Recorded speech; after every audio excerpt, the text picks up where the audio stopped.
વકીલો થઈ ગયા તેવા ગામ મચ્છુબેરાજા ગામની પવિત્ર ભૂમિ પર સત્વર સમાજની લાડકવાળી દીકરી ભવ્ય ધારાવેના કોટી કોટી વંદન. આજના પ્રસંગમાં ઉપસ્થિત મંચસ્થ મહાનુભાવો, સમાજના આગેવાનો, વડીલો, માતાઓ, ભાઈઓ, બહેનો અને ગ્રામજનોને મારા નમસ્કાર. કેમ છો? આજના સમયમાં મચ્છુબેરાજા ગામે પોતાની એક આગવી ઓળખ ઊભી કરી છે.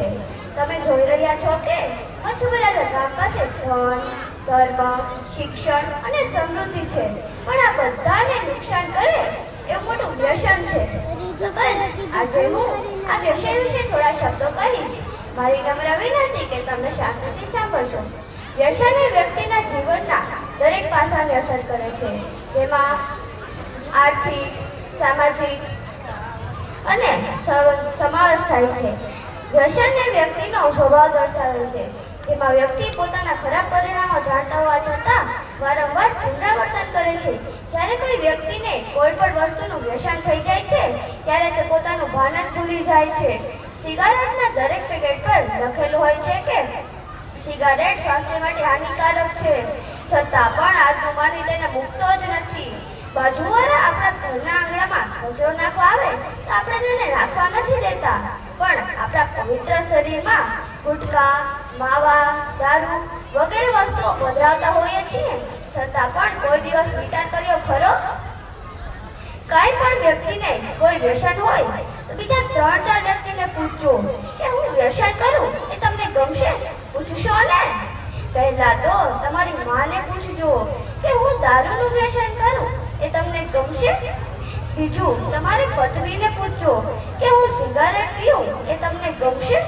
ત્રીજું તમારા દીકરા દીકરીને પૂછજો કે હું વ્યસન કરું એ તમને ગમશે? મોટે ભાગે બધાનો જવાબ આવશે કે ના. એ વિશે વડીલોએ પણ વિચારવા જેવું છે કે વડીલો જ વ્યસન મુક્ત નહીં હોય તો યુવા પેઢીને શિખામણ કોણ આપશે? યુવા પેઢીને શિખામણ આપવાના મોટાઓ છે. વ્યસન કરવાથી મગજ તામસી બની જાય છે, વ્યસન ન મળવાથી મગજ ક્રોધ બનાવે છે અને મગજ અશાંત થઈ જાય છે. આપણા ગામમાં એક નવું ભવ્ય રામ મંદિર બનાવ્યું છે. તેને સાચવું અને સુંદર રાખવું એ આપણી જવાબદારી છે. આવું મંદિર જીવનમાં વારંવાર બનતું નથી, તેમજ માનવ અવતાર પણ વારંવાર મળતો નથી. ઈશ્વર તો આપણી અંદર જ રહેલો છે. ગીતામાં શરીરને ઈશ્વરનું મંદિર સમાન ગણવામાં આવ્યું છે. તો શું ઈશ્વરને ગુટકા ખવડાવશું, માવો ખવડાવશું, દારૂ પીવડાવશું? ના.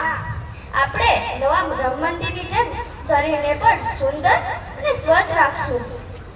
આ પવિત્ર માહોલ માટે, આપણા પરિવાર માટે, આપણા સમાજ માટે, આપણા ગામ માટે અને આપણા સ્વાસ્થ્ય માટે આપણે બધા એક સંકલ્પ લઈએ છીએ કે હું ગુટકા નહીં ખાઉં, હું માવો નહીં ખાઉં, હું દારૂ નહીં પીઉં, હું સિગારેટ નહીં પીઉં.